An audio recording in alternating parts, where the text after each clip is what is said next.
Moi, je voulais qu'il y ait un débat. On a le droit de ne pas avoir les mêmes héros. Et tu vois, voilà, et en gros, voilà, pour moi, Ouais. c'est Rapinoe, c'est un produit de son temps. C'est-à-dire que la cause qu'elle défend, il y a 30 ans, tu vois, dans beaucoup de pays, ce serait, tu vois. Le bûcher. Oui, bien sûr. Le bûcher, ouais.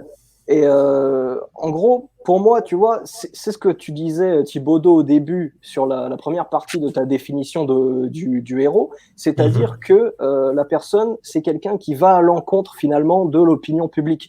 Et elle, au contraire, elle avait l'opinion publique de son côté. Tu vois, donc à mon avis, elle n'avait pas beaucoup ou pas assez de détracteurs pour pouvoir en faire une héroïne ensuite, qu'on soit ou pas d'accord avec ses convictions, tu vois. D'accord, mais elle s'est quand même attaquée à l'homme qu'on peut décréter comme le plus puissant du monde quand tu sais que c'est le président de la plus grosse puissance mondiale en fait. Ouais, après tout est relatif, tu vois. Pour moi, la plus grande puissance mondiale, c'est la Russie.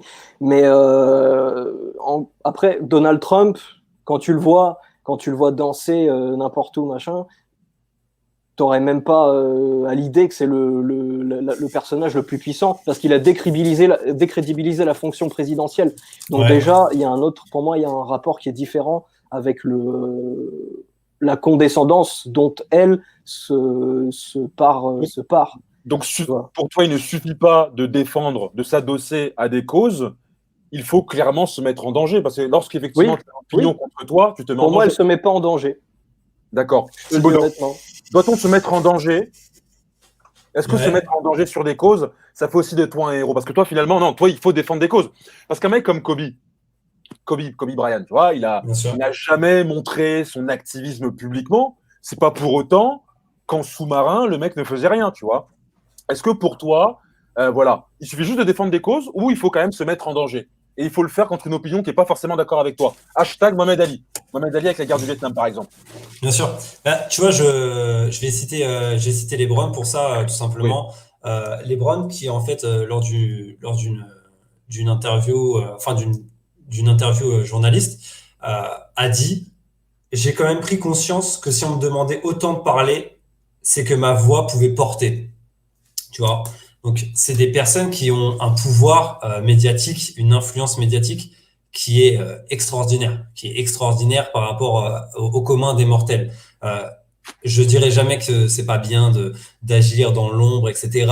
Mais je pense que quand tu as la chance de pouvoir faire des grandes choses par rapport à ton statut, c'est dommage de s'en priver. C'est dommage de s'en priver. On peut pas tous être des héros aussi. C'est important de revenir là-dessus. C'est-à-dire que on peut faire de grandes choses sans être un héros, notamment Kobe, notamment Jordan. Tu vois, Jordan, on s'arrête beaucoup sur une période de sa carrière où justement il a sorti cette phrase, même les républicains achètent des sneakers. Pourquoi on s'arrête autant là-dessus? C'est parce qu'on aurait voulu que Jordan soit un héros. Et tu vois, pour moi, Jordan n'est pas un héros dans le sens où en fait il a pas été fervent défenseur de combat social, etc. Tu vois. Et on aurait tellement voulu qu'on s'arrête sur ce moment de sa carrière en disant il l'a pas fait, tu vois. Alors que ça aurait été un joueur anodin, on serait jamais arrêté sur ça. D'accord. Mais Thibaudot, pour revenir sur ce que dit, je suis d'accord avec toi, mais pour revenir sur ce que dit Alex, quand il te dit, ouais, mais Megan Rapinoe, elle s'adosse sur une cause qui fait déjà, si tu veux, pas forcément l'unanimité. Elle fait pas l'unanimité. On l'a vu, Black Lives Matter ne fait pas l'unanimité aux États-Unis. Il y a des tensions encore raciales très profondes. On n'est pas là pour gérer dans les affaires politiques américaines. Nous ne sommes pas américains, donc on ne se prononcera pas ici.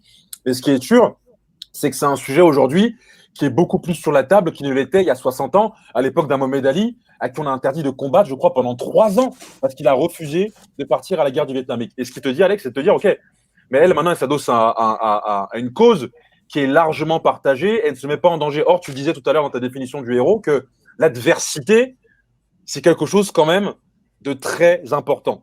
Je suis pas entièrement d'accord sur le fait, je suis même pas d'accord sur le fait que c'était un combat qui est gagné d'avance en fait, parce que c'est quand même, elle fait partie d'une minorité quand même. Les homosexuels de nos jours ont quand même beaucoup de remontrances, de moqueries, d'interdits dans certains pays. Tu vois, c'est des droits se battre aujourd'hui pour cette cause-là, c'est loin d'être un combat gagné selon moi.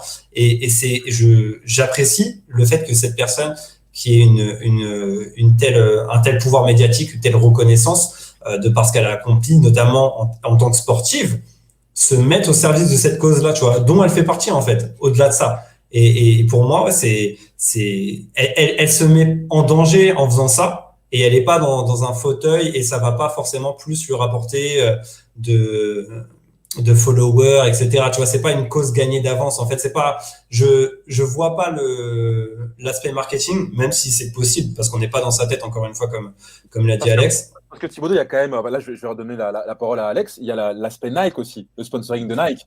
Nike aujourd'hui, je crois qu'Alex, je ne sais pas si tu vois un peu les publicités de Nike autour des athlètes américains, ils se servent aussi justement de ça pour vendre des baskets, vendre. Il y a ce côté Nike du côté aujourd'hui des activistes dans le sport, les Serena, les Rapinoe, les LeBron. Oui, alors bon, par rapport à ça, je ne peux pas te dire parce que je ne suis pas trop, Ouais. mais ça ne m'étonne pas. Enfin, c'est logique, tu vois. Après, je ne suis pas là pour jeter la pierre, mais pour revenir sur ce que tu disais, tu vois, moi, encore une fois, je ne dis pas que c'est un combat gagné d'avance ou quoi que ce soit, mais en revanche, c'est quelque chose qui, déjà, ce que je disais tout à l'heure, est d'une part plus remis sur la table dans l'opinion publique, et parmi cette opinion publique-là, on va dire que c'est ces gens-là qui ont une voix aujourd'hui. Ils ont une voix très, très importante. C'est-à-dire il ne faut pas minimiser non plus l'importance des lobbies dans ce sens-là, tu vois, qu'on soit ou pas d'accord avec leur influence, mais ils ont une importance aujourd'hui dans l'espace public et ça se voit. Ça se voit en fait parce que, par exemple, voilà, c'est ce que, pour revenir sur Nike justement, si tu dis quelque chose, si quelqu'un qui est sponsorisé par Nike, quelqu'un d'important, dit quelque chose qui peut aller à l'encontre de ce que pense Rapinoe sur ce sujet-là, peut-être que le lendemain, Nike va suspendre le contrat de sponsoring et va devoir et la personne va devoir aller chez Patrick, quoi. Tu vois. En tout cas, non, mais c'est intéressant. C'est intéressant de voir qu'effectivement, on n'a pas forcément les mêmes définitions, enfin, la même approche du héros, effectivement. Parlons un peu du futur. Tout à l'heure, Alex disait, on est dans un monde aujourd'hui où il y a de moins en moins d'obstacles, en fait, notamment en Roumanie. Il n'y a plus les obstacles du passé. Il n'y a plus les barrières du passé. En gros, il n'y a plus ces rideaux de fer du quotidien. Après, il y en a quand même énormément.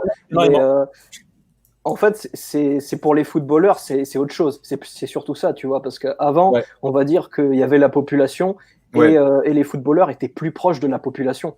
Déjà, de part, parce que voilà, ils n'avaient pas les distractions que les footballeurs d'aujourd'hui ont. Aujourd'hui, il y a des footballeurs qui sont foncièrement mauvais et qui jouent, qui ont la chance de jouer à Bucarest et qui ont la belle vie, parce que la vie de Bucarest est enviable dans tout le pays. Tu vois, parce que c'est les discothèques, c'est tout ça, tu vois, c'est ce qu'un jeune footballeur en vogue rêverait d'avoir, tu vois. Justement, je vais aller dans ton sens en parlant des footballeurs, parce que tu parles d'identification finalement. Il y a moins de proximité avec la population, parce que la population s'identifie moins en fait avec ses joueurs. Je vais prendre les nationales du Cameroun, que je connais bien. Aujourd'hui, la plupart des joueurs de la sélection camerounaise, soit sont nés en Europe, donc sont issus de la diaspora, soit jouent pour la plupart en fait dans des pays européens. Quand à l'époque, beaucoup d'entre eux jouaient encore dans le championnat camerounais. Et c'est vrai que c'est une tendance. En fait, on a l'impression que la démocratisation du football se confond également avec une forme d'uniformisation, justement, des parcours et des trajectoires.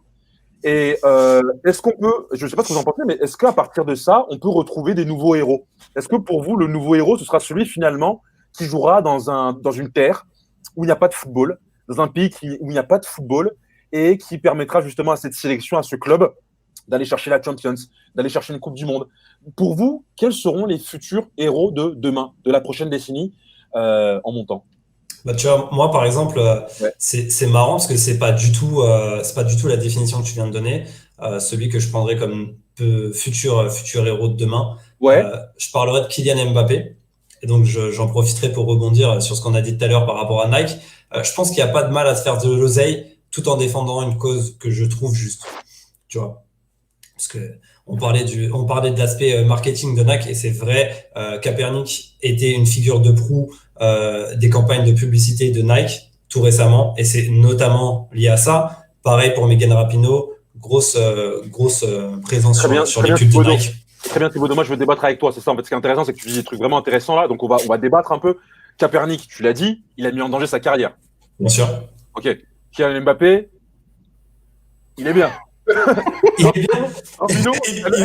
Il l'avait préparé celle-là. Tu vois ce que je veux dire, c'est marrant parce que tu prends un exemple qui est vrai là, il est béton, Kaepernick. Ah, on est sur le cul. là, tu parles de Mbappé et de Rapinoe, ils sont yindes de ouf, tu vois. Ouais, mais ils sont bien parce que des gens se sont cassés la gueule avant et c'est pas parce que en gros maintenant t'es bien si tu le fais que tu dois Ouais. pas le faire en fait parce que c'est notamment poursuivre le combat de ces gens-là qui se sont cassés la gueule avant toi et toi t'as la chance d'arriver dans un terrain qui est plus ouvert, plus appropriable, tu vois, plus serein et vas-y quand même en fait, tu vois, il y a quand même il faut quand même quelqu'un qui y aille en fait pour honorer ça, tu vois. Ça serait dommage de se dire que, ok, vas-y, il y a un mec qui s'est cassé la gueule, ça a changé, on arrête tout et on se recasse la gueule dans 50 ans. Ah non, frérot, continuons jour après jour le combat, tu vois. Alex, réponse.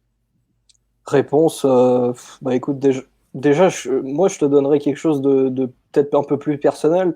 Qu'est-ce qu'un héros moderne? Pour moi, ce serait déjà, parce qu'aujourd'hui c'est devenu très rare, ce serait un héros qui, sur le plan national, mettrait en avant son pays. Tu vois, comme moi je suis en train de le faire à mon petit niveau tous les jours quand je vais en cours ou quoi que ce soit. Moi j'ai toujours un t-shirt. Voilà, c'est ma petite contribution à mon petit niveau. Donc c'est quelqu'un qui est attaché en fait, qui est attaché tout simplement à d'où il vient et qui, s'il est un jour au Real Madrid, où qu'il soit, ben, il n'oublie pas d'où il vient. Et les plus beaux moments pour lui, ce sont les moments en équipe nationale, ce sont les moments où il chante l'hymne, où il pleure à la fin, il crie, il chante à tue-tête, comme les Italiens, comme d'autres. Et voilà, tu vois, ce serait pour moi, en tout cas, ce serait le modèle, les modèles auxquels moi je m'identifierais personnellement. D'accord. D'accord, d'accord. Bon, bah écoutez, en tout cas, ça a été très, très intéressant de pouvoir échanger avec vous. Je note que on n'a pas évoqué un sujet.